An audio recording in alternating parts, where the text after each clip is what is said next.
Chapter 12, Extreme Lean, Going All Out.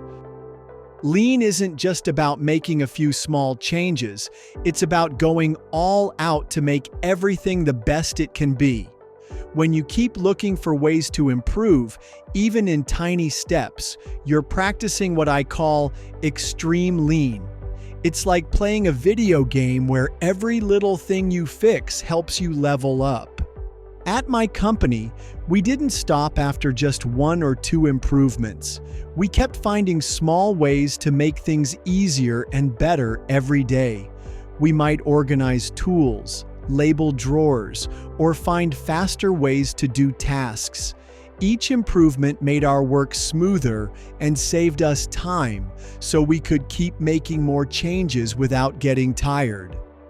Extreme lean means that you're always thinking, how can this be better? It's not about big changes, but about making tons of small changes that add up to something awesome. And the best part? You don't need to wait for permission to make things better. If you see something that could be improved, go ahead and do it. Try it out. Think of one small way to make your day easier, like putting your favorite book within reach or organizing your markers by color. Then, keep finding more ways to make things better each day.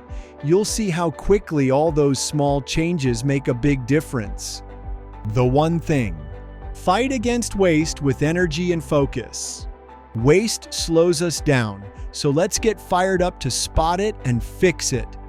Think of waste as the enemy in a game, and each time you remove a bit of waste, you score points for making things better.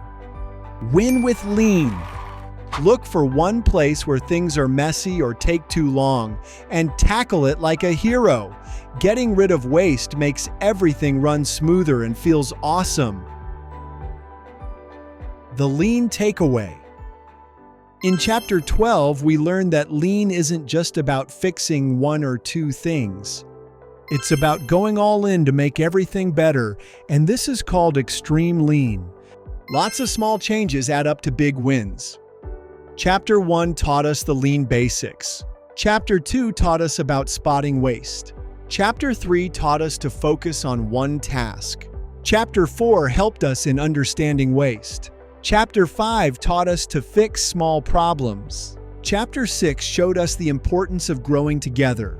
Chapter 7 showed us the power of 3S. Chapter 8 showed us the importance of teamwork in lean. Chapter 9 taught us the importance of daily improvements. Chapter 10 taught us to keep spaces clean.